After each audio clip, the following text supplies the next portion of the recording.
I said, yeah, I'm not an artist, I said on the podcast. And then I caught myself and I was like, hang on a minute. Here's a man who's telling himself a story that he's outside the system. He's throwing rods at the establishment. He doesn't care. He's an outsider.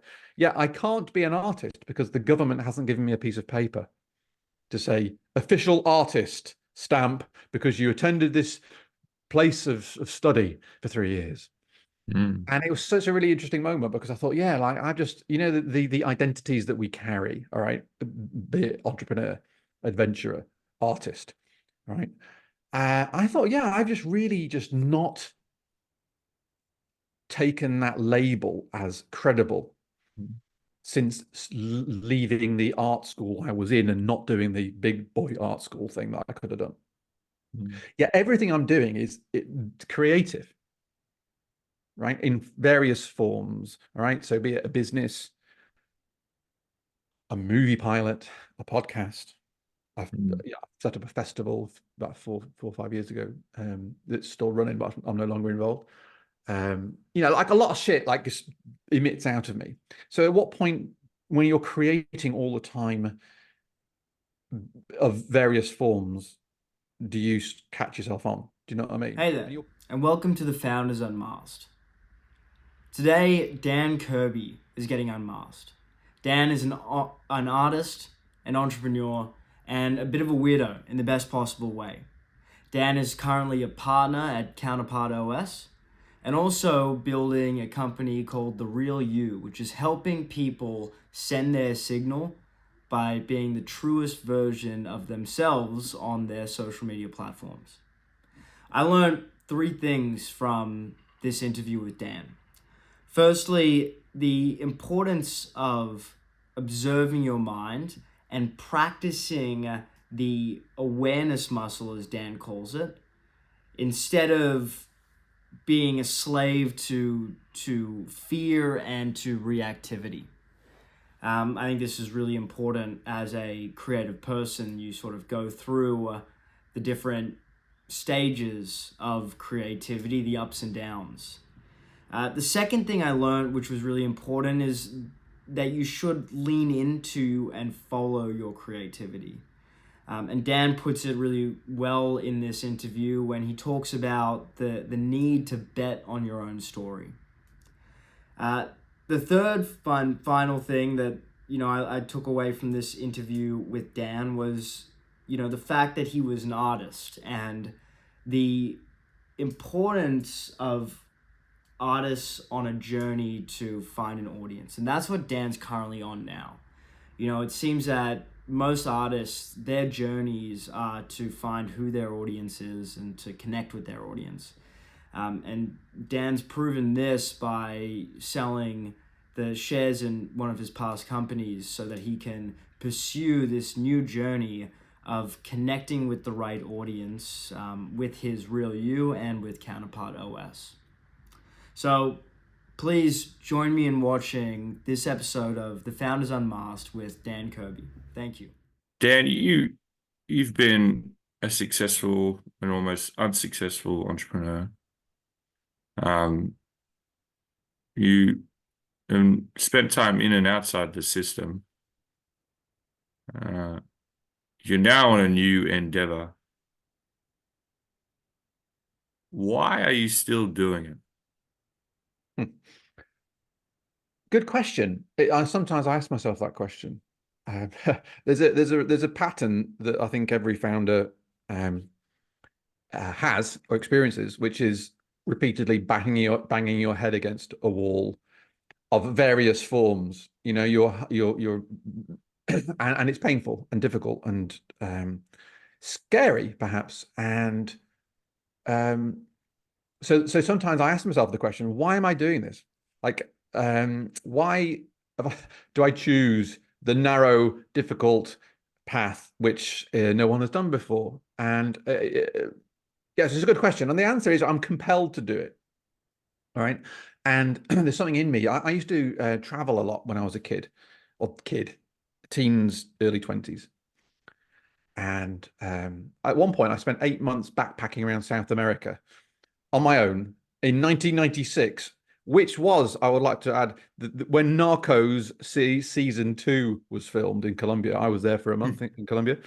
And it was kind of hairy. You know, it was a sketchy time to be knocking around South America. And I did it because I wanted an adventure. And that's what I got. I kind of literally ended up going to ruins in the jungle where no one had been before, that literally went on the map, I got taken there. So I had adventures, right? I've always been into adventures and I'd traveled a lot, what have you. And I came back and I was looking for a new adventure. And I was getting fed up with my job I was working in. I was only in my sort of mid-20s. And I figured I'll go traveling again. I'll get a work visa and go to Australia or something. I'll head for the horizon. And around about the same time, a guy I was working with and I were just pissed off with our bosses. And we said, well, should we set up a company? This is 2001. And that's what I did. So I set up a brand design business, branding company back in 2001. And that was the horizon I was looking for, right? So I created a new sort of metaphorical horizon, which was a different form of adventure. And that's why I do what I do.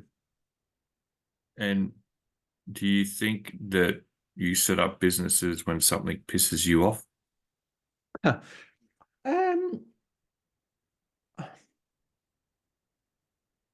don't know if that's as explicit, but it's definitely a thread of putting something right, you know, like, or I think it's a blend, actually. It's a blend of reasons why I do things. One is it's because it's there. It's like why do you climb Everest? Well, because it's there. And I have this kind of vision in my mind that I'm a kind of very creative thinker, and I have a very vivid vision of what I would like to achieve in my mind. And it's so real to me that I feel I have to climb that mountain. And now aspects of it could be putting something right that's not right, and that's my current venture. I think is informed by that. But I wouldn't say it's pissing me off so much as I feel there is a wrong to right, or a gap, right? A gap of service, not necessarily gap in the market necessarily. But the first business was definitely, it was like a kind of, look, these guys are fucking assholes, right? We were working for. Listen, should we just set a company up and do it ourselves? And that was the extent of the vision at that point. It was like, look, this is just crap. I was getting paid crap. It felt crap. They were just very, it was a great case study in how not to run a company, my previous bosses. In fact, I've only ever worked in startups, all right? So my first job was in a startup. And then I went to work for another startup within this same group, kind of a .com sort of PLC at the time of the millennium. And these guys were just sharks and very short-term thinkers, and just they treated everybody bad, and they didn't play their suppliers, and they were just like bad. All the things you would do to run a company wrong, they did. And I just felt wrong. All right. So it was like a cultural rejection on my part. It was like, look, this feels icky. And, you know, yeah, it's my first job or my second job. And yeah, it's paying me some money. And yeah, I kind of enjoy it. But these guys, I'm not feeling it. So we sort of went on an adventure in June 2001. But it was, if I'm honest, the spirit of adventure, the spirit of screw it, let's do it. You know, like, let's pull the ripcord and do this thing and see what happens. And in fact, the biggest motivator for me was more of a feeling of, if I don't do it, I'm going to regret it, and I'm not going to accept that. Right. And that's actually been a very much more motivating thing, thinking about it. Like, for me, it was like, look, if I don't do this in 20, 30 years time, I'm going to look back at myself and I'm going to judge myself as being like, I wimped out of it. And so that was that was for me, that's been consistent all the way through. Okay. And the idea of being compelled to act to cover a gap or to write something, when's the first time that happened? Did it happen as a kid? Like, where does that come from? I want to write this issue. I don't know. It's a very interesting question. I think it emerged, I would say, well, I'm more consciously aware of it. I'll tell you, all right, I'm pulling on the thread as we're talking. I was the eldest brother. of Mhm. four boys. I was the eldest. I was the eldest, and there's three younger brothers. And I kind of think that there was a time in my life when my parents split up, and I really felt. Listen, I wasn't that young. I was maybe I was 20 or 21, Mm. so I wasn't super young. But I felt very much like, in fact, it was my grandmother's on my mother's side funeral. And I remember very much thinking I had to step in to the role. All right. So there's a sense of duty. Yeah. Mm. And this sense of duty, it's funny because this is a thing that's very real for me right now, because I feel my current company and the venture I've set out on, the mission I have now, is a sense of duty. And I'm just observing in myself those two things. I felt back in whenever it was when I was 20 years old. I'm 50 now, so it's 30 years ago. I felt a sense of duty to be the man, as it were. Hmm. Because of the circumstances, I felt like I had to step up and be strong and be there for my mum and my brothers at this funeral. And yeah, it was a sense of duty and a sense of doing the right thing. All right. And I was obviously the person that had to do that. This is what played in my mind. All right. So that sense of compulsion, I don't know, that's what springs to mind. And I think that I have this sort of um part of me that does stand up. It's like if there's a thing happening, it'll be okay, well, I'm going to do it then. I'm going to call it leadership or whatever, but it's like, okay, look, this is happening. I better kind of dig in, Mm. right? And I better make this work. And Mm. as I'm thinking about it, I've done that through my career. That's been kind of the thing that's kept me going for 22 years. I worked it out yesterday, actually. 22 years, 9 months, and today 3 days since I've set up a company first. And yeah, it's like digging in and going, look, gotta just do it. Mm. And that's sort of and that has a dark side for what it's worth, but like the sense of duty. But there's a compulsion. Okay, I better stand up, I better do this, I better put this, well, less a sense of righteousness, more a sense of this is the right thing to do. And why do you think you had that voice in your mind? I was in the military. We have a slogan in my regiment that was duty first. So it was instilled into you in the Mm. branding. But where does the adventurer all of a sudden get a randomized event happen like that? And then what does the voice sound like? Who is the voice that's telling you? Where did that come from in your mind?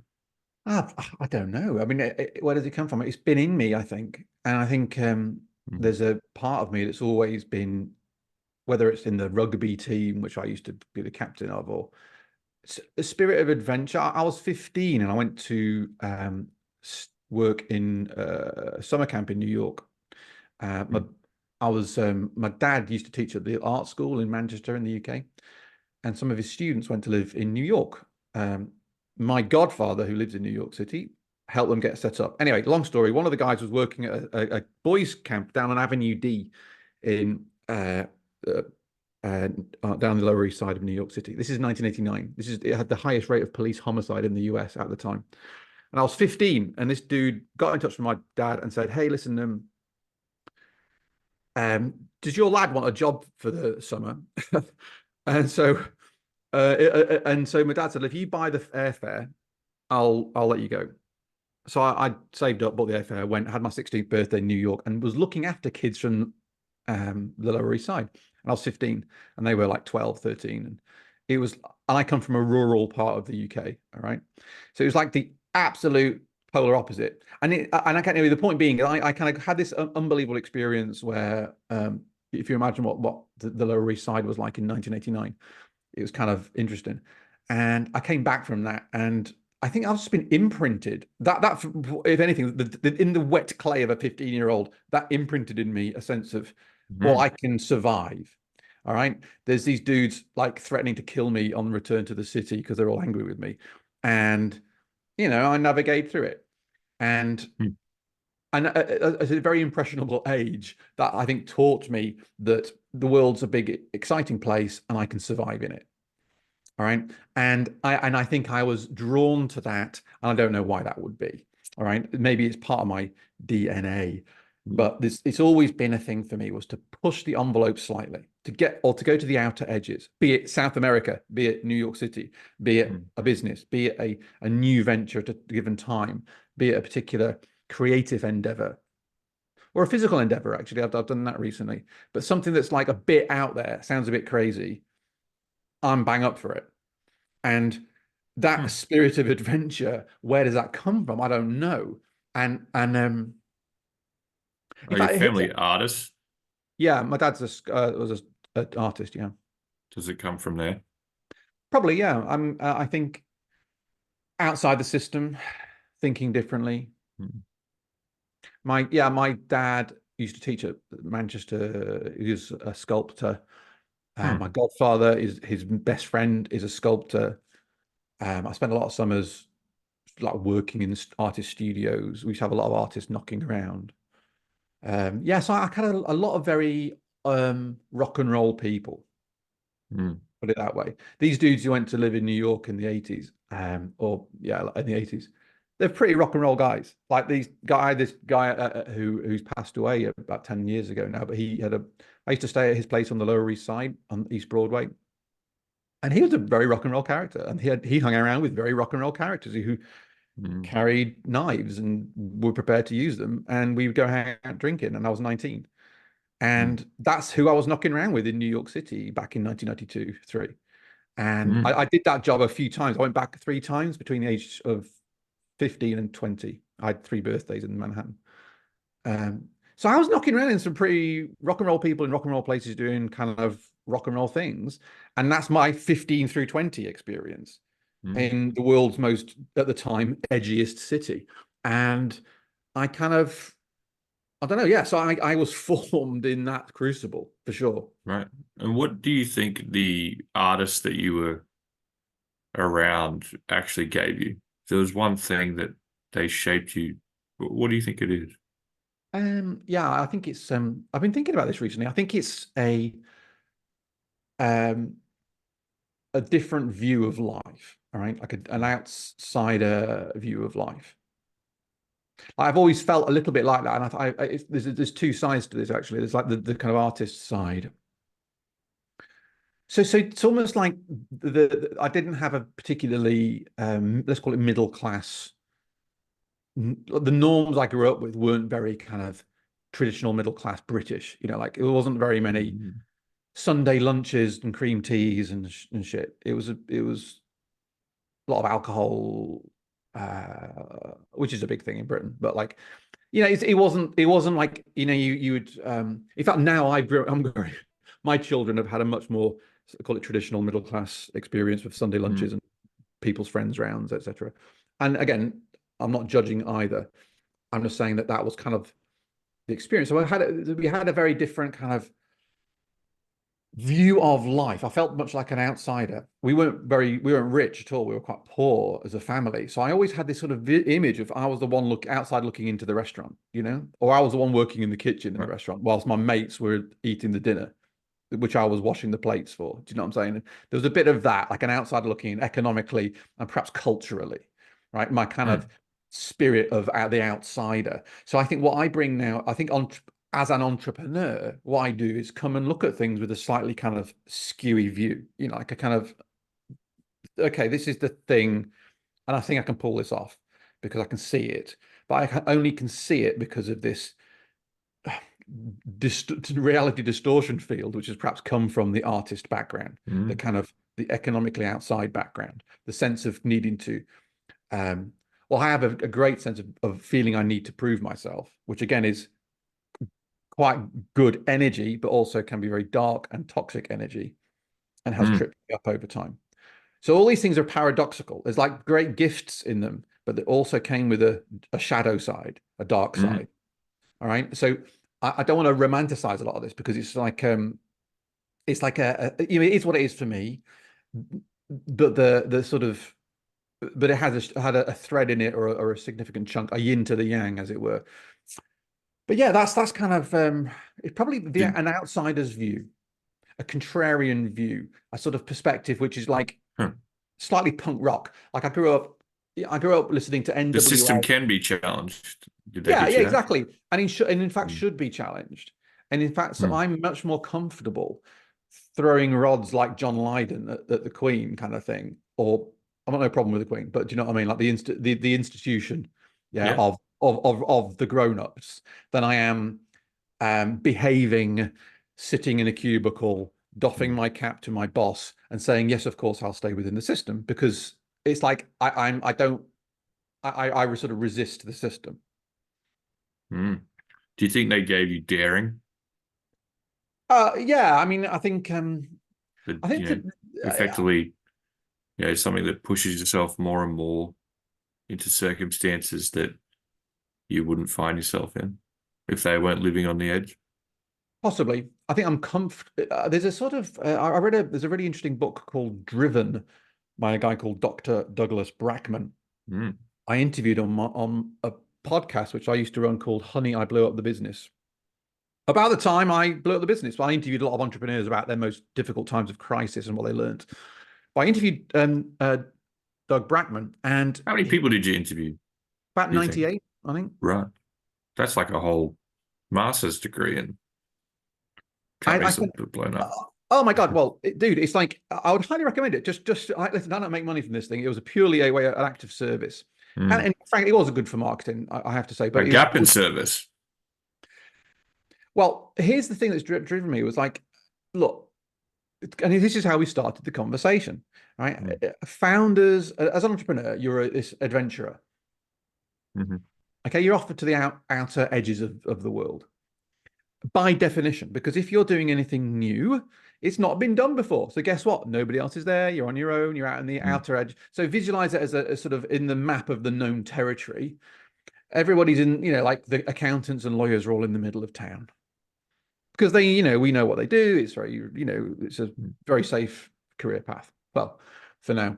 And nutters like you and me go, I know what I can do. I can reinvent something or create something brand new, but it's never been done before. So they go to the outer edge of the map where it says there be dragons, and they root around, scratching and around, trying to find the thing and fighting and surviving, because they're trying to create something new. So you're an innovator or an entrepreneur or an inventor or an artist are all doing that.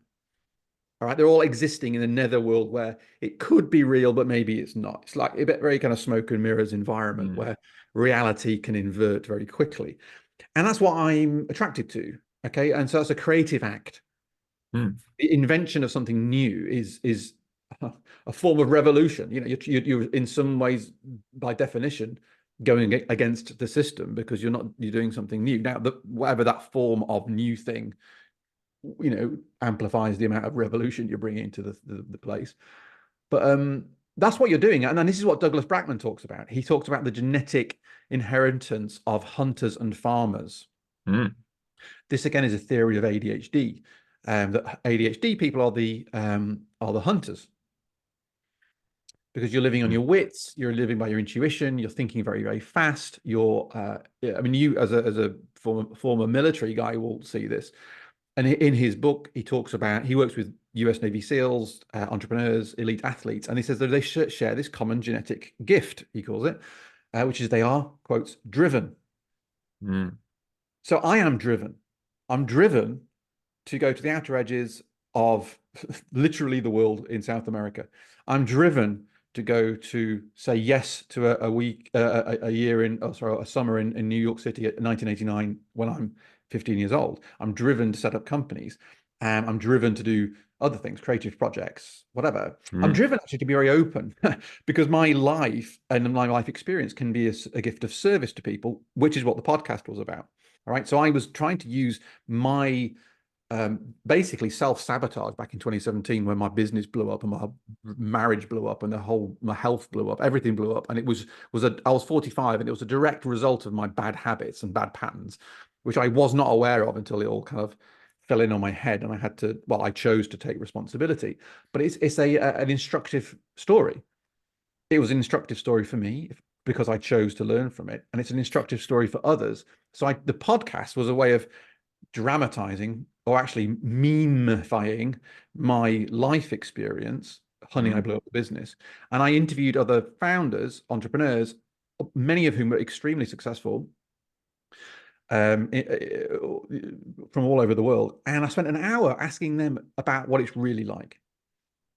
All right, because it was an act of service to others, and I felt there was a gap there. But that's part of my compulsion. I'm compelled to sort of explore that. Like, I don't know. So, and that has an act of service to it.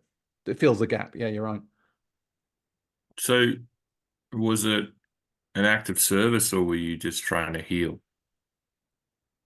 The podcast. Hmm. I think both. I think in some ways, the both happen at the same time. Hmm. And do you think, let's just pull on this a little bit, you said you missed it until it all blew up. Is that because you were obsessive in the work that you were doing? Like, is that just the result of obsession and being driven? Yeah, and you say obsession. I start thinking compulsion. We talk about being compulsive. It's like, well, there's a compulsiveness to my behavior. There was I don't, well, apparently don't have ADHD. I sort of asked a consultant psychiatrist once. He said no, but I think nowadays they probably include me in it. I think I'm definitely ADHD adjacent. I have a very high quick start mind, right? So I'm very fast thinking and innovative, which is again a great gift, but a great liability when you start chasing after ideas. These vivid ideas I have can be very seductive, but you perhaps don't cross-reference your seductive new idea with the reality of the rest of your life.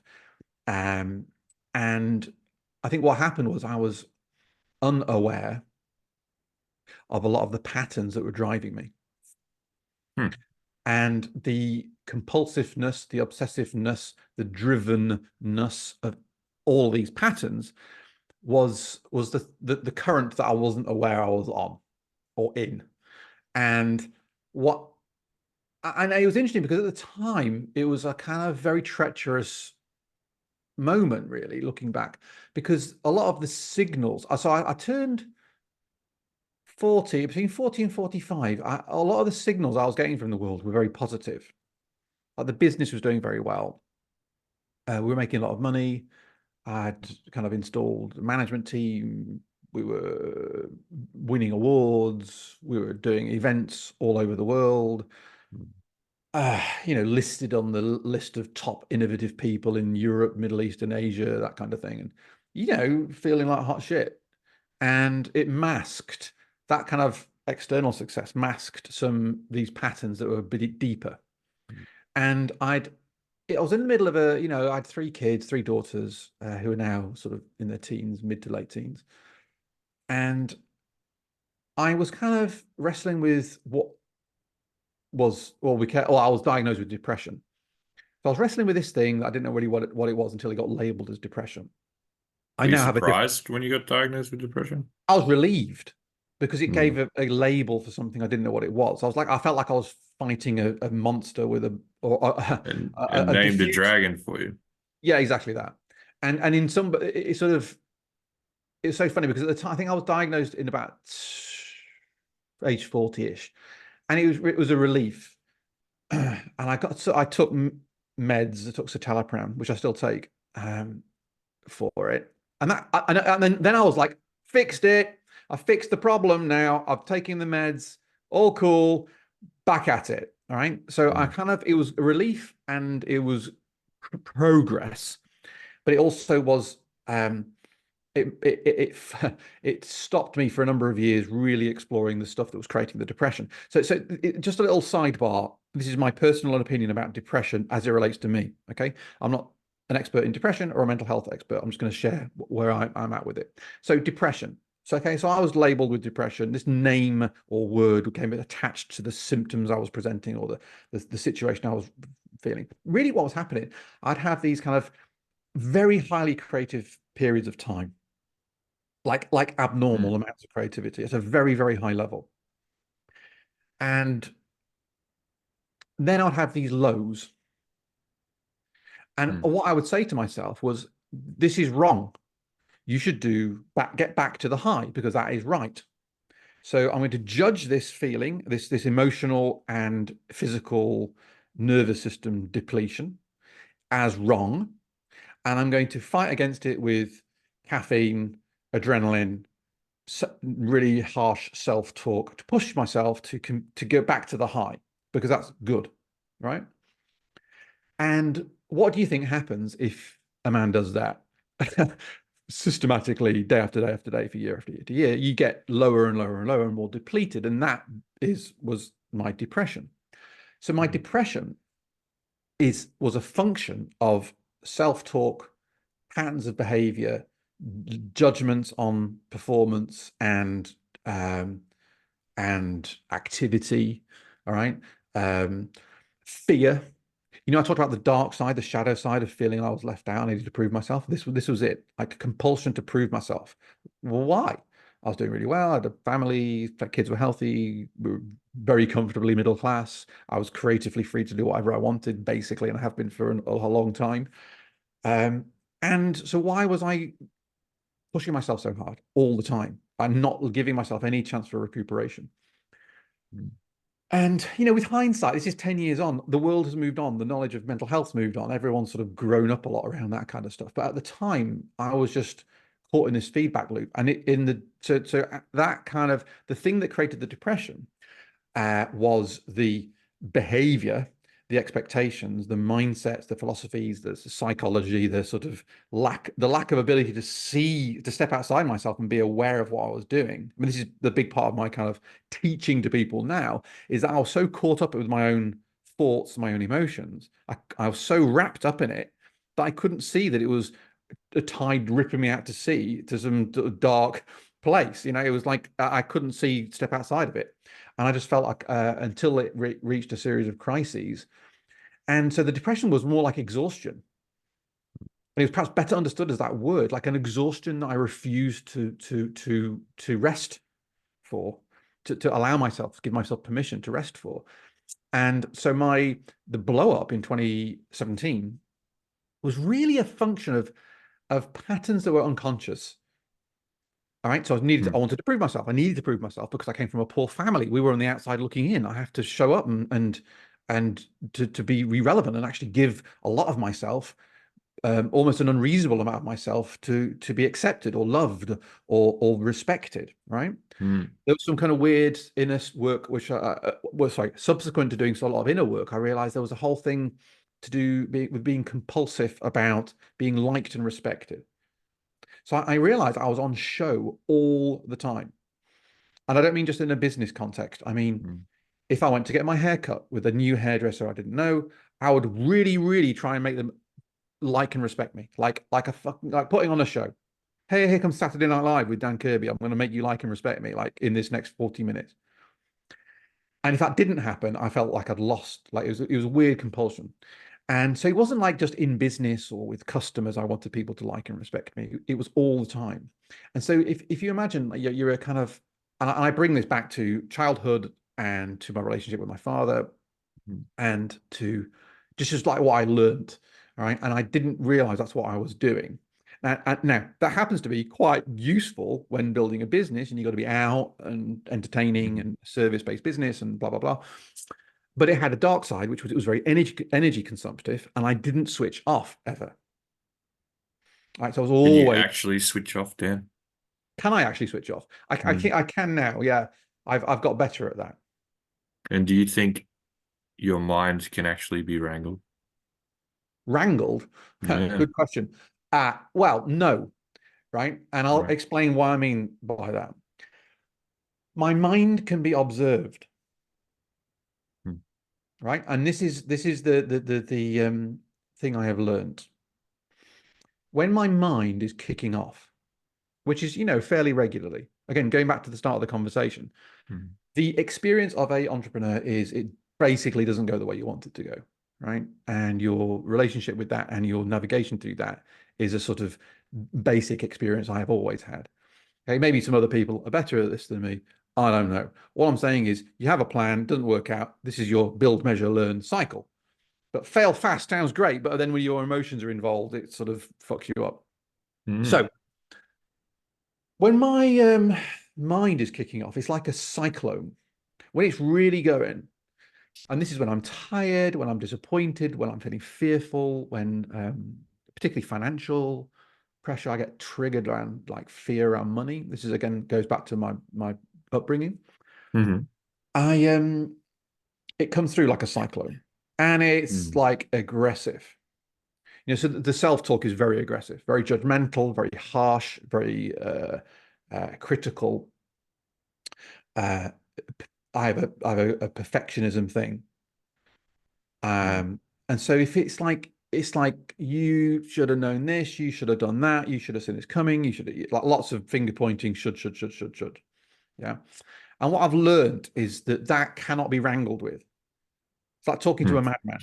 He's talking to an angry madman who's coming through and he's pissed off, right? And he's all drunk and pissed off and he's just coming for an argument. And so there's no point negotiating with a drunk, angry madman. You just got to like hang back, sit back, observe this thing, and it blows through like a tornado, like this sort of this. Has it helped you to describe the character that is this entity in your brain? Interesting. Yeah, I haven't got a name for that. I mean, I have a You're calling it a drunk, angry madman. Well, that's to be fair. Yeah, that's a good one. I'm gonna put it. I'm gonna write that down. That sounds quite helpful. Yeah, it does sound helpful. I did some. I'm now currently writing on a post-it note, "Drunk, angry madman." That's fine. Yeah. And then just on that, if that's your mind, what's your soul, right? Like, you've done you said something very interesting, which is, an entrepreneur basically, it doesn't pan out the way you think it's going to be. So you're destined for a component of suffering, right? Yes. And it's how so it is a pain. There's no easy path. So you're at a point where, why isn't this is the soul, why isn't the mind being kind to the soul who stood the test? And it's kept the drunk, angry madman doing what he does best, which is creating new things, living as an outlier, and feeding him to do it. Well, is why isn't the soul winning? Well, why isn't the mind at least kinder to the soul? I don't know. I think it's well, there is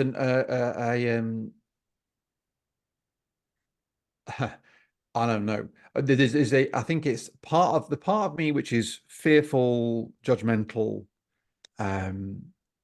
angry, drunk, angry madman, and almost kind of like a it's the bit that's letting rip, having a tantrum kind of thing. It's like all it's that sort of. I think it's fear. All right, it's fear. That's what it is. You can boil it down to fear and love, right? I think that's what the Bible says. And it's fear. It's fear of judgment from others. It's fear of letting my family down. It's fear of. I have a recurring meme which I smile at when I journal, and it comes up, and it often bubbles up without me knowing it's going to bubble up. It's a fear of looking foolish. All right. Now, the interesting thing about that's the drunk, angry madman's morning fear, isn't it? Isn't that the hangover fear? Yeah, well, the fear. That's very true. And I think this is the sort of where you've let yourself it's almost like, let me put this, we've inadvertently messed up. All right. Now, Right. if I've sort of the paradox in this is I'm really happy at I like fancy dress or getting dressed, like making a fool of myself. Another sidebar, I've actually literally been the lead character in a comedy a movie pilot comedy feature which required me to dress up as a wrestler and be like Borat but in Texas dressed as a wrestler.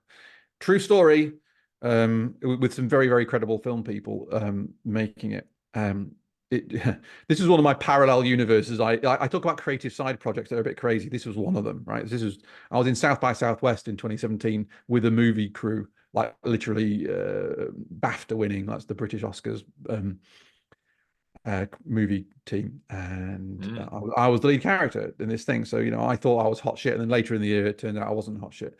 But so I've had this kind of really interesting life, right? And so I was like, I've got some I've done some pirate shit, right? I've done some really kind of crazy Well, stuff. it And I've got a sounds lot like of, that, unfortunately, the drunk, angry madman is also the open-minded, passionate, loose creative. And when you're open-minded and passionate, you do your best work. well, Isn't and the that just the same problem that Hemingway had? You know, possibly, and I think that it's the narrow path you between don't those get the two. loose creative, brilliant work without the madman. And yeah, and I think that's partly a and the challenge is, of course, that the madman is not a great long-term life path. All right. And so there's sort of what happened for me, I think, in the last 5 years is the sort of harnessing of the madman, the wild beast, and kind of the creative juice that would create that setup, right? And other things I've done and I'm doing needs channeling, right? Mm. And because otherwise it can be very self-destructive and ultimately self-defeating. And I Mm. think ultimately it becomes from the wrong place. It's like quite, here's a visual for you. I am in the lockdown.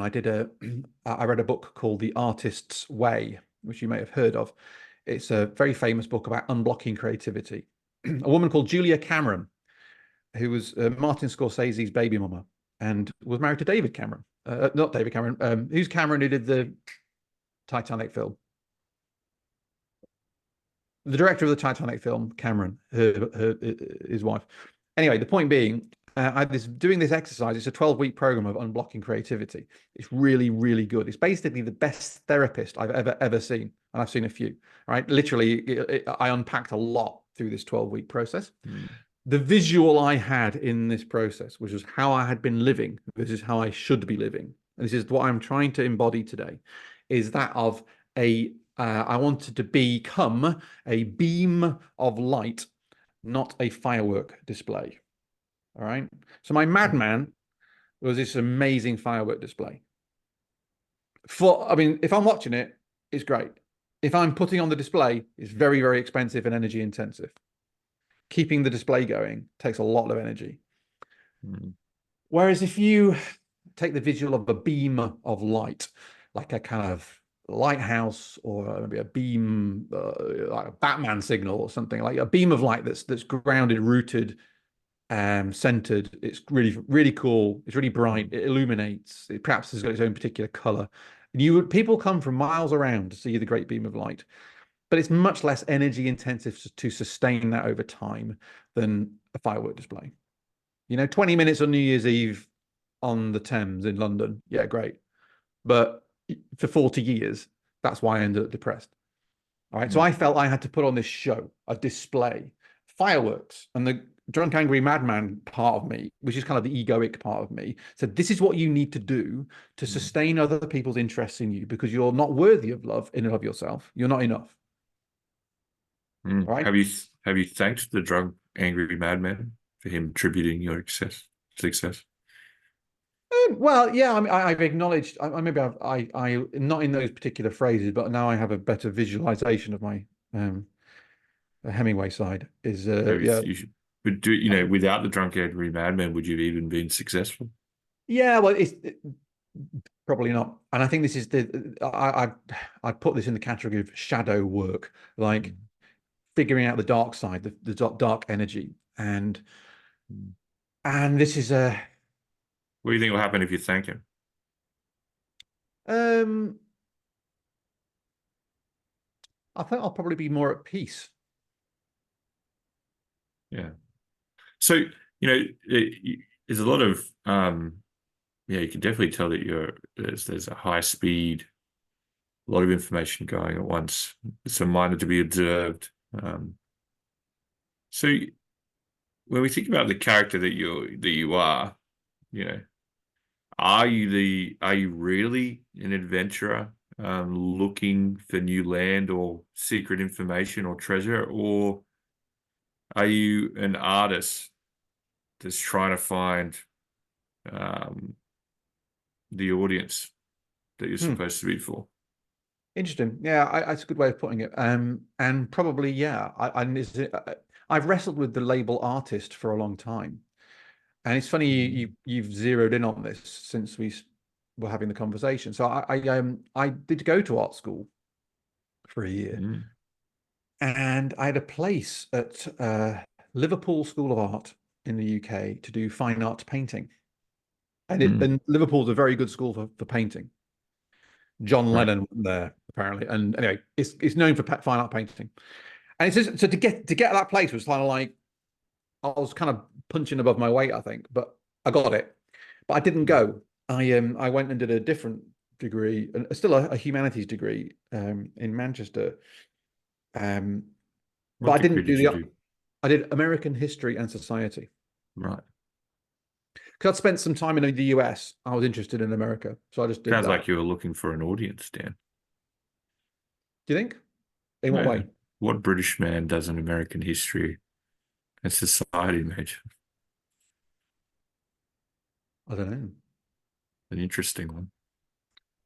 Yeah, and funnily enough, that I was prompted to do that partly because of the trips to the US as a teenager. But what came from that was the interest in Latin America, actually, because I did a lot of American foreign policy and military history sort of thing.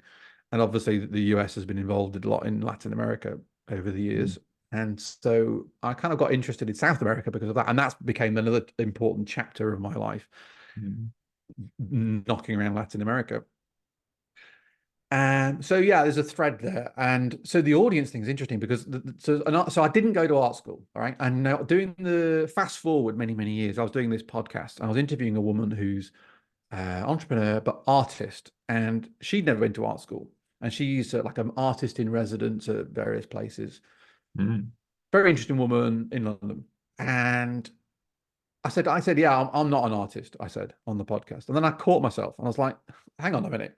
Here's a man who's telling himself a story that he's outside the system. He's throwing rods at the establishment. He doesn't care. He's an outsider. Yeah, I can't be an artist because the government hasn't given me a piece of paper to say official artist stamp because you attended this place of study for 3 years. And it was such a really interesting moment because I thought, yeah, like I just, the identities that we carry, all right, be it entrepreneur, adventurer, artist, right? I thought, yeah, I've just really just not taken that label as credible since leaving the art school I was in and not doing the big boy art school thing that I could have done. Yeah, everything I'm doing is creative, right? In various forms, all right? So be it a business, a movie pilot, a podcast. I've set up a festival about four or 5 years ago that's still running, but I'm no longer involved.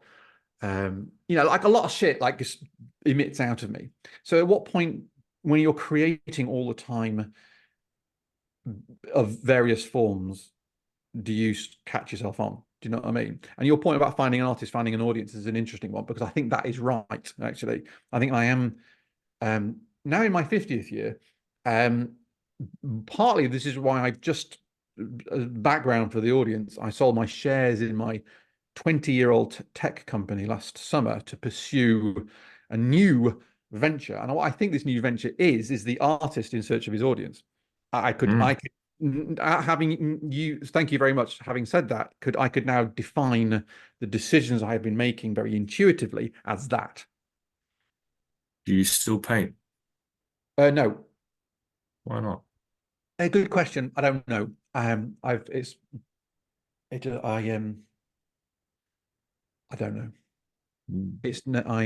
I just.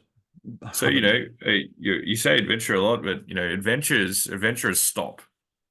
There is an obsession for a particular item or a particular quest, but it ends, right? And they generally don't go on more than one or two. Whereas an artist, it's always like the masterpiece is never finished. So, and there's always more than one. And you have to go on an adventure in each masterpiece, right? Because that's how the artist gets paid, really. So, there are some correlations, but I actually think you're an artist. I think that's the character that you designed to play. So, you're an artist. You're here. You sort of started to center yourself and understand that your mind's to be observed, not wrangled. Why do you think you're on? Like, why do you think you're here? Why do you think you're on the earth right now doing what you're doing?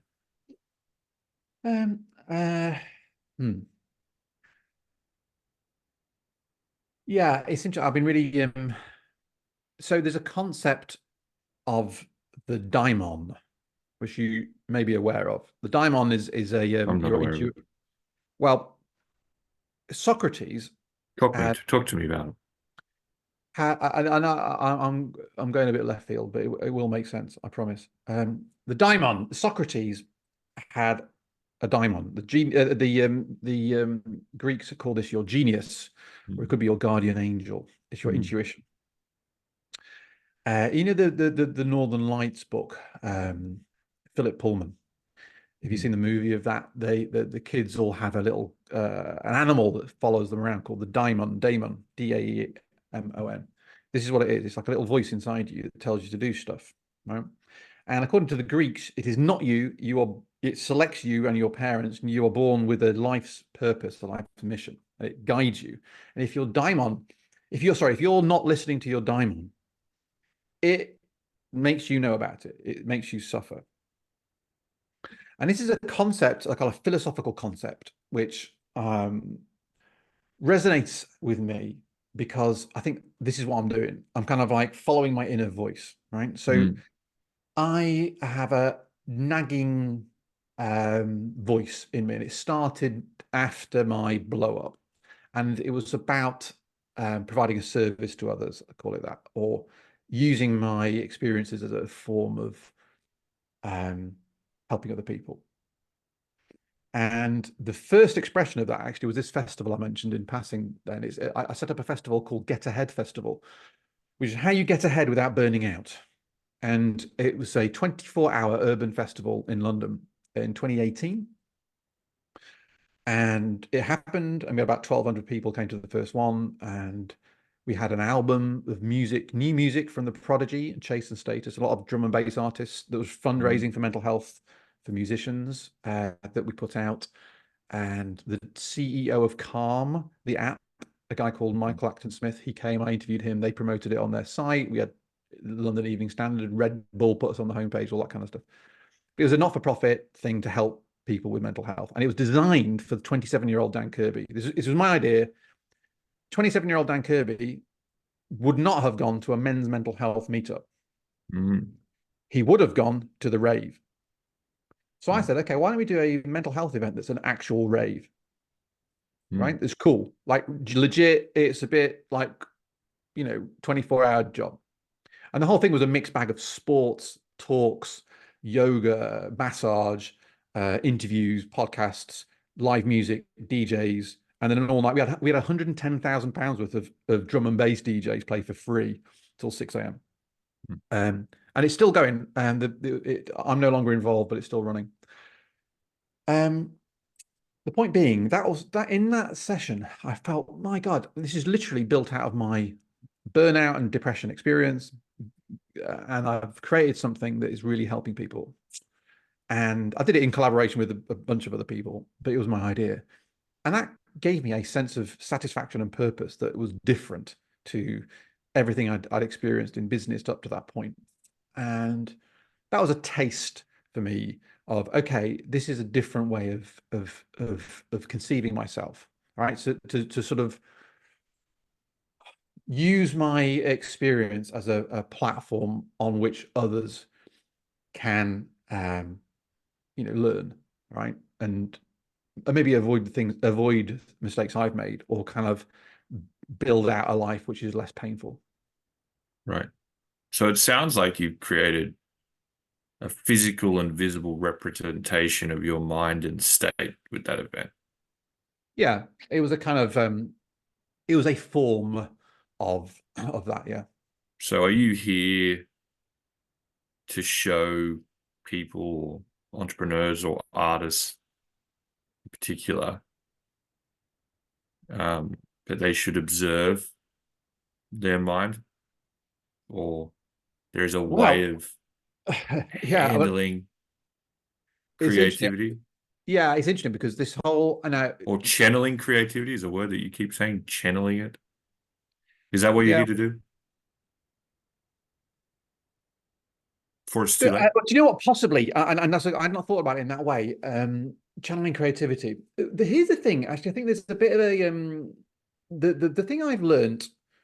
So I've done a lot of self work, and I've spoken to a lot of entrepreneurs about difficult periods, and I've applied that. My gift, I think, is I can take on a lot of information, and I can process it and simplify it, and I apply it.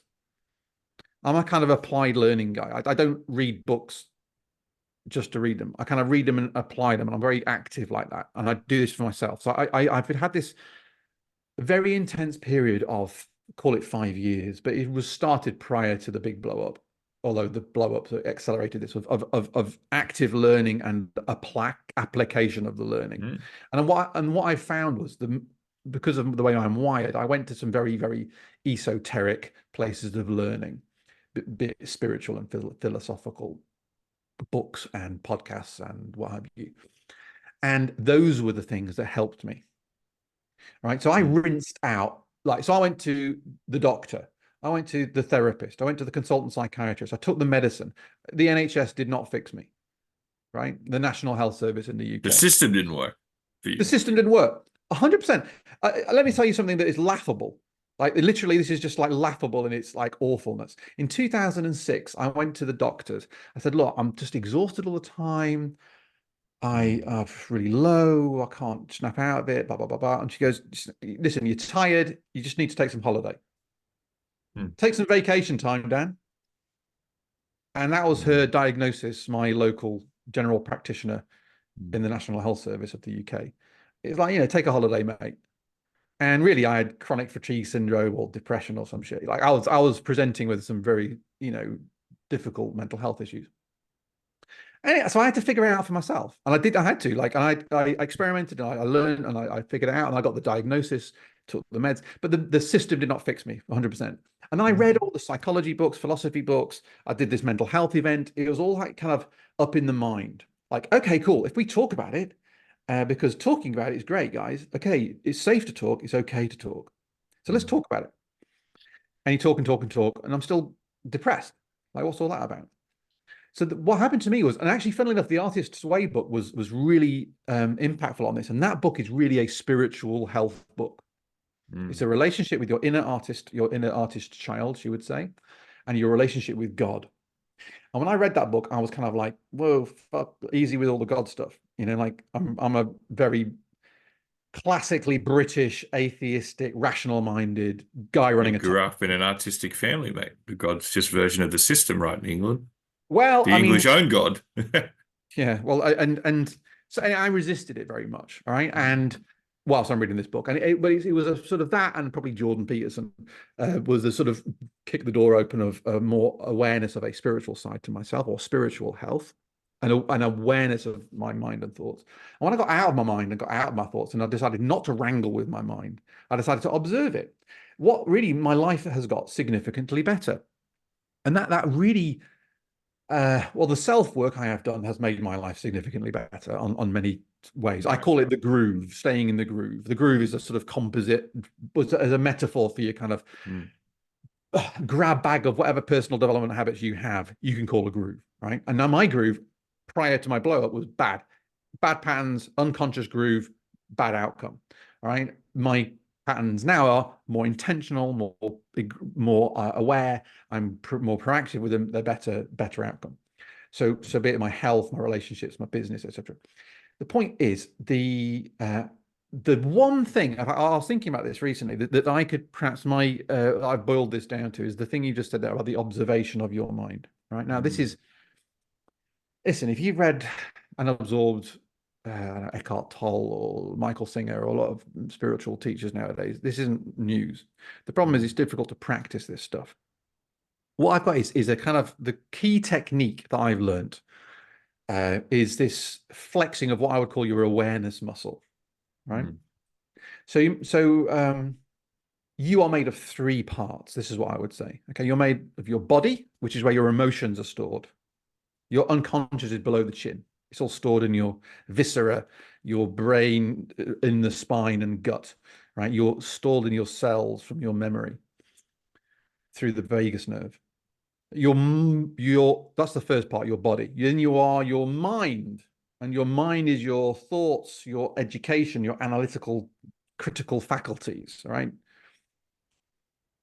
But then there's this third part of you, and this is less focused on or not focused on in our culture. We're not taught about this, which is your awareness of your thoughts, your awareness of your emotions, right? And this is what I would call your awareness muscle. And the thing I learned was if I strengthen my awareness muscle by doing the reps, right? There's different ways of building your awareness. Then when I have a catastrophic set of thoughts, or a set of scary ideas that prompt fear that then create more thoughts, I can observe them, I can catch them, I can strengthen myself to go, fuck, I don't have to engage with these thoughts or emotions, no matter how visceral they feel, how scary they feel, how real they feel in that moment. And they may be real. And so the one technique which I have discovered and I apply daily and that I teach now is to build your awareness muscle, I would say, feel it, like to absorb the emotion, feel the thought, observe it, hold it, get intimate with it, perhaps understand it, use it as a source of teaching, not of fear to run away from, to embrace reality and deal with it, as Ray Dalio would say, to feel it, really be with it, and then F it off. Just create a force field and just go, you know what, not today, mate. Michael Singer, in his book, The Untethered Soul, or his book, The Surrender Experiment, would say, relax and release. I say, feel it and F it off. Because you can choose to do that. Between stimulus and response, there is a pause where you can choose to act, not react. As Viktor Frankl would say, you know, forces beyond your control can take everything away from you except for one thing, your ability to respond to the situation. And he wrote that in Auschwitz. All right. So I read that in 2017, 2018, and I thought, yeah, I'm kind of whining to myself about my business losing money and my wife being pissed off with me and my health being a bit bad. But you know what? If this dude can say that in that place, then maybe I can, you know, learn from him. And so the awareness, the observation, the ability to feel it and F it off, to create that force field around you, to let it go, just let it go, to choose not to engage with the thought is a radical revolution. And for me, that one thing, which I have this method, like I say, called the groove, and the groove is body, mind, awareness, motivation, tribe for me. You may have other elements, that's fine. But for me, that's it. Awareness is the thing that is the superpower. It's a thing where the energy I was burning that led to my depression / exhaustion was because I was caught up in my thoughts. And I'm a very creative thinker. I'm an artist. I'm very vivid at creating futures. So if I'm my energy, my emotions, my state is caught up with these fearful things. If I'm compulsively trying to make people like and respect me, it's burning a lot of energy. Now, if I can just sit back and observe this stuff, feel it, let it go. Maybe welcome it and say, thank you for coming. Scary thought. What can you teach me today? Lean into it. And then go instead of just reacting and being in this sort of hamster wheel of fear and reactivity and negativity. Yeah. Okay. For me, it just seems like, you know, what artists have that maybe you might not have had but have figured out is that at the end of the day, the most successful paintings have frames, right? Effectively, the beauty is contained. Is the reason why that's valuable to the artist is that it must have an ending and then it must be put down. Is that what you've figured out? You know, effing it off is your version of there's a frame around this now. Yeah, It's done. exactly. It's a good way of putting it. And I think that, funnily enough, I met a woman recently who's paintings that are three-dimensional. There you go. So it's not contained, Still but contained. It still ends. I guess, yeah, fair enough. It does end, but the ending, yeah, you're right. And actually, I've been just as you're talking, I think your point about the adventuring and the artist thing is interesting because I think, yeah, when you're, it reminds me of is it F. Scott Fitzgerald about you go away and you come back and you realize it was always here all along. It's like an adventurer goes off to the outer realms to look for meaning, purpose, and satisfaction, or mean. I don't know. Like for me, that's what I did, right? And actually, I think my period of time as an entrepreneur was a version of me going to South America. Okay. Now, what I'm feeling now is, and this is, whilst I am an entrepreneur, I run a company and I'm building a new startup, but I see myself differently now. I see the identity of entrepreneur, I think, is one that served me. All right. Now, I kind of know my trade, right? I've been around the block and I'm kind of, listen, we'll see what happens with the startup. Things may fail. I get it. But I know which levers to pull and press. I've got my operating system of being a founder. I feel what your confident. tools are. Yeah, I can ride the bike. Do you know what I'm saying? I can still fall off the bike, but I can ride the bike pretty well. Now, but the identity of entrepreneur, it was one I never started with. You know, when I set that company up, it was back in 2001. It was called Setting Up a Small Business in the UK. Right? It wasn't glamorous. You didn't have this like swashbuckling on French title to adopt and Gary Vaynerchuk to tell you what to do. There was just like you went to some man in a grey suit. You're unemployable.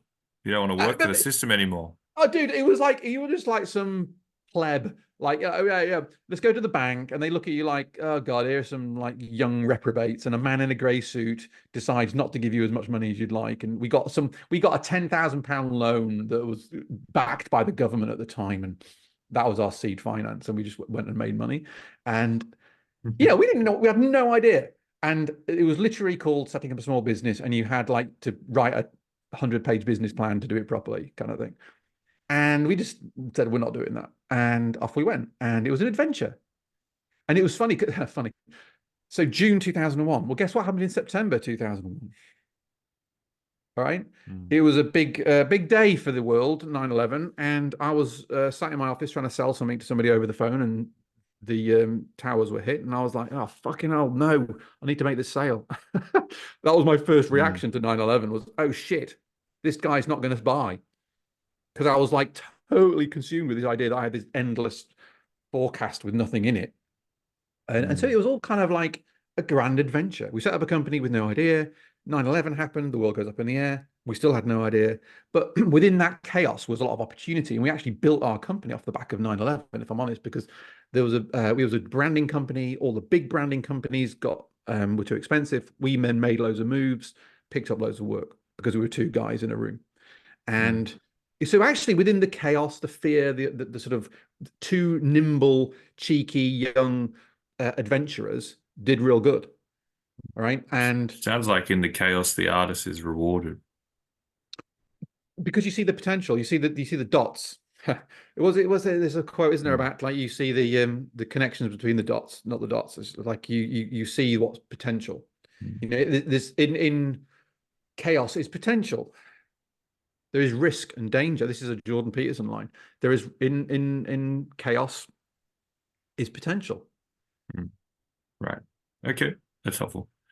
And to sort of stay with what you're working on now, you know, would it be right to assume with Founders Unmasked, you're helping founders put a frame around the drunk madmen that they have? Is that what you're doing? Yeah, I mean, that's a way of understanding it. Yeah, and I would say, like all founders are amazing and adventurous and full of vim and vigor. Are they though? Do you know that? Well, I don't know that. I'm making a wild generalization, but like, I think as a type, I think there's to your point about creative energy or channeling creativity. What is a company? Well, it's a act of creation, right? Somebody has to create it and have an idea that it can happen and have a vision for the future that isn't real currently.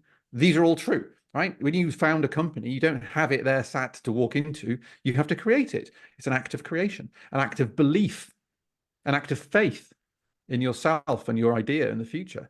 None of these things are quantifiably sensible. You can't guarantee. The whole point of this thing is, again, it's so funny. Like, you think about the word disruption. We're going to disrupt the market. We're going to do something completely new. The innovator's dilemma, 0 to 1.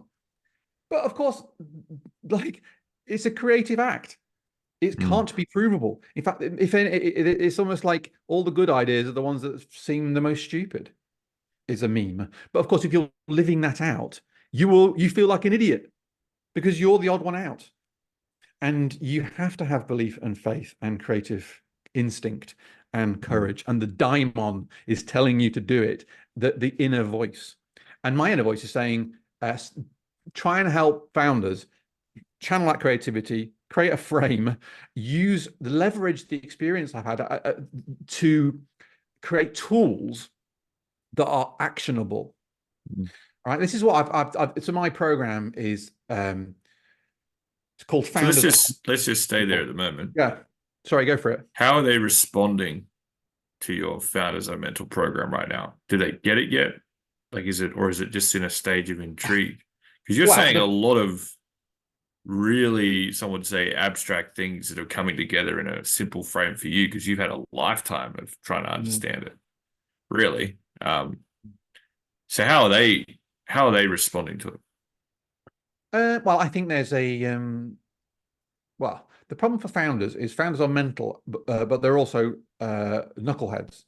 And part of the so I could call it FAC instead of FAM, but like Founders Are Knuckleheads is my new program where people who think they don't need any help ignore me and carry on oblivious to the future risk that they're adopting. And that's the big problem we face now, or I face now, is sort of, you're quite right. There's a whole, really what I learned was the value of inner work or value of reflection, right? And what I've produced in my program is some very, very simple tools that very quickly get you there, right? That I didn't know, by the way, I set this company up without knowing I could do that. I just sort of was a happy accident of setting myself the task of doing it.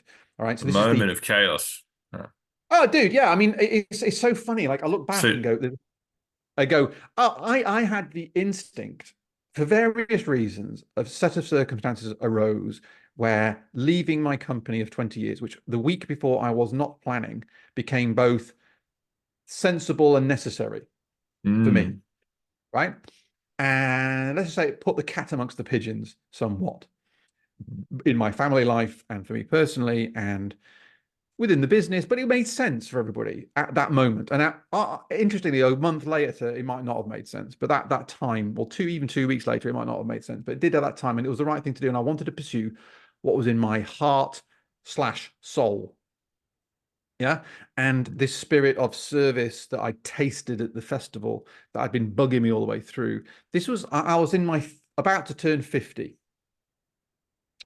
And funnily enough, it wasn't as linear as this, but I'm just going to chuck this in the mix. I'd been listening to David Goggins' second book, which isn't as good as his first book.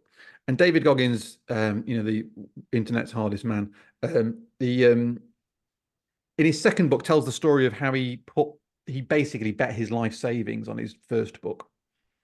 He put all it because he realized he'd have to give away the intellectual property for his story to the publisher to get his first book deal, which was very attractive, the book deal, but he'd have to give away the IP on his story. And he said, I'm not prepared to do that. I need to own my story. And so he put his life savings into self-publishing his first book, which then became a massive bestseller. But it wasn't, guaranteed for that to happen. And it was the whole thing about, he talked about betting on his own story, betting on his own life story. And that was a bit, it came back to me actually just recently. I thought, yeah, I kind of have done that. I've put my money where my mouth is kind of thing. I've gone, right, I have a calling. My calling, my daimon is telling me, serve other people, help other people, use your story as a jumping off point for that. Teach this method, this very simple tool, if you can get your head around and practice it, And the current form I've got that in is this Founders Unmasked thing, and that's got its challenges. But that's the form. But by taking that choice and taking the jump, in the chaos, the potential was released, right? And it's still playing its way out, right? It's Right. playing out. And Okay. and there's a quote I read, and again, without being too quotey, but like Rumi, the poet Rumi, said that once you start walking the way appears. Words to that effect. I'm paraphrasing. Once you start walking the way appears, and that has been very true for me the last 6 months or 8 months. It's like, okay, I'm going to start walking. I think I know what I'm doing. I've got a sense of where I'm going. Oh shit! Look, there's a path here, and actually this path's a dead end, and I need to reverse ferret now and go back up this other path. And oh shit, I think I'm stuck. Help! You're right, and I'm having that's very much a kind of real for me right now. But my calling is to use this next cycle of my working life to convert these experiences to the advantage of other people, right? And that gives me a great sense of purpose. I think it's a great commercial opportunity if I can get this right. I think it will really, really help people. And my ideal, really what I need to get right is to sort of how I best communicate to founders or entrepreneurs or anybody else for that matter, that I can compress like a decade to 20 years worth of inner work and life experience into like a 6-hour download, basically. I think I could do this. And let's call it a day. And after which, if you practice it, your life will be better. This is what the groove is, right? If you're in the groove. Sure. It sounds like Go what out you're of the groove. saying is, I was a knucklehead as a founder and I learnt the hard way. Yeah, basically. You don't need to learn the hard way, which is what you're saying in sort of an enduring term of calling you a knucklehead. And you don't need to go on this journey. You can frame it and you can observe your mind and you can get across it. Yeah, it's very well put, and I'm going to steal that Right. for my next advertising campaign. But Right. like, Okay. but it's exactly that. I mean, because And how have you been a knucklehead in the execution of this idea? I've probably been overly rash about the likelihood of it working, or optimistic. I think the name Founders Unmasked, whilst brilliant and gets a good response from people and is a sort of a clickbait title, I think is possibly like, who wants to be seen as mental? Yeah, that might be a thing which people are resistant to. You might be too mental as a name. And I think that I was probably spent too much time, even though I didn't think I was doing this, but I think I did do this sort of noodling with the website kind of thing, or trying to get the messaging right instead of just testing some stuff out. But I'm splitting hairs a bit because I think this is a few weeks here and there. It's been very efficient, I have to say. Like I've applied a lot of my thinking. There have been numerous mistakes, some quite significant strategic mistakes, but they're all of which have been learning points. And it's not been like I've been doing it for 6 months. It may be for 2 or 3 weeks I could have like moved quicker. All right. So I think my knuckleheadedness would be the intense over optimism that my first strategy would be knocking out of the park, sailing above the bleachers with me walking around like funneling the cash into It sounds like you ignored the entrepreneurial rule that it never goes to plan. Well, yeah, exactly. And that's 100% it, actually, because it's so fucking. So here's the man, me, who set up a podcast called Honey, I Blew Up the Business, who spoke to the world's top entrepreneurs about things going wrong and learning from failure and stuff, who believed that, yeah, I've got this nailed on the first pass. All right. So it's kind of, but it's funny because I'm forgiving myself in this, because it's a bit like, without the blind optimism, blind's not the right word, optimism, confidence, belief, you wouldn't set out on this journey. All right. Sounds like you have to be a bit of a knucklehead. Well, the knuckleheadedness is well, yeah. I mean, I think there's this is probably the type. Who's the type Mhm. to leave. I mean, all right, here's me.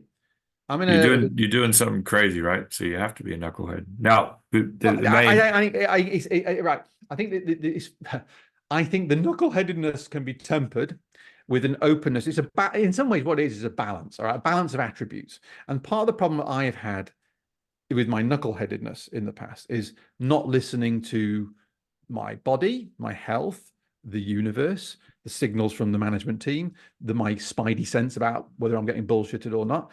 Stuff like that. Like my ego's got in the way, and that's what led to my 2017 blow up. The thing I think is so now being being thick-skinned, being occasionally bashing your head against the wall to break it down. It's useful having a knuckle-headed component. But if it's your primary component, like the Hulk stomping about, then it's not necessarily the best thing to be the primary component of your skill set. So if you said, so I think for me, there's a certain resilience. You have to be a warrior. You have to fight. You have to bring you it. have to put a frame around the knucklehead, I think, is where you're getting to. Yeah, and you have to channel him. And it's a channeling of the Okay. creativity, you're channeling the knucklehead, you have channel. So you imagine there's a blend of colors in this painting, right? Let's just use that metaphor. And the colors create a beautiful image. But each color has its part in this image. Okay, well, go to my beam of light visual. It's funny, and again, in the artist's way, it got you to cogitate on what your color would be. If you were going to be a color, what would be your color? And I was like, pearlescent. And now this maps to so I have this visual, like it's got color, but it's got light. It's like blend of light and color, right? The light is the beam of light. The color is the interesting. It's a bit shifting. It's shaping. It's not one thing. It's not red and then blue and it's in stripes. It's a amorphous, magical quality to it, right?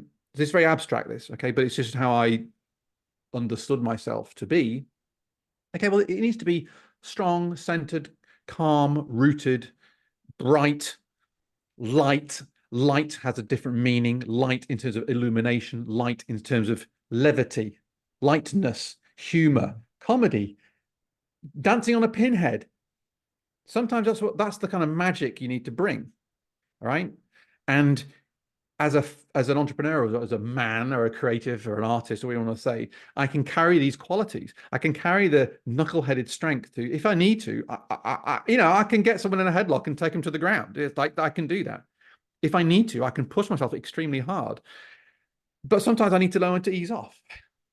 I need to know when to sort of be a bit more emotionally literate to myself, not to anybody else. I need to use humor and levity to carry myself and others with me, and these are all qualities of the painting, right? So I mean, I think what you're really saying is to get a grasp of your state, you need to ensure that you're always looking at the whole picture of who you are as a founder.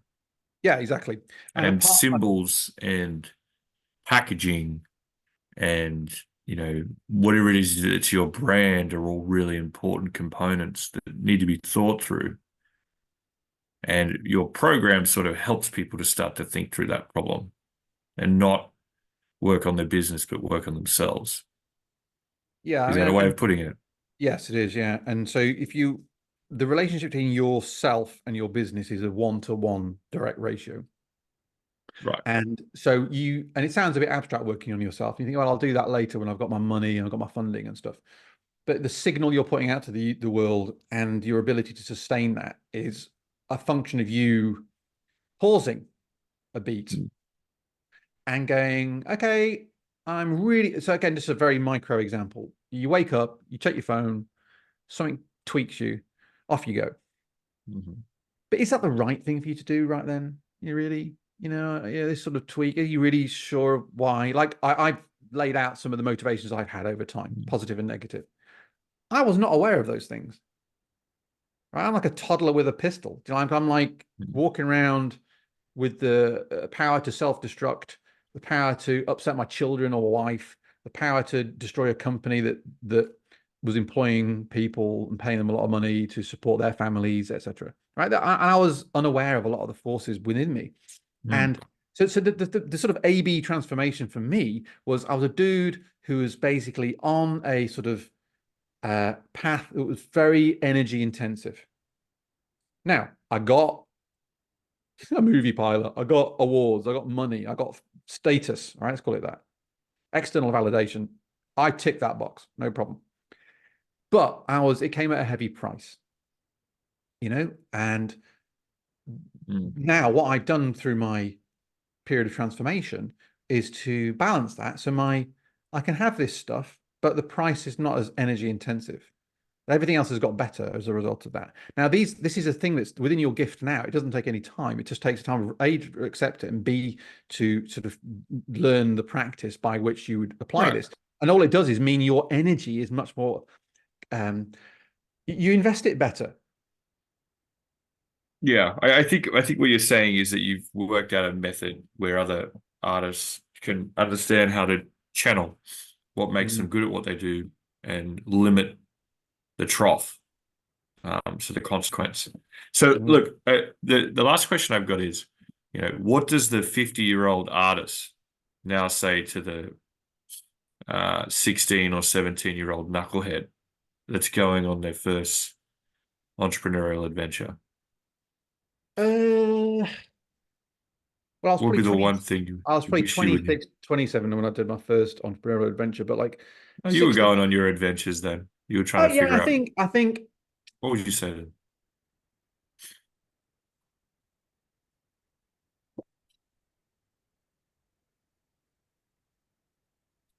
my 16-year-old self, I think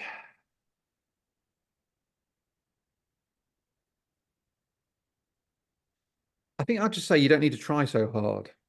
You don't need to worry about what other people think of you. You're enough.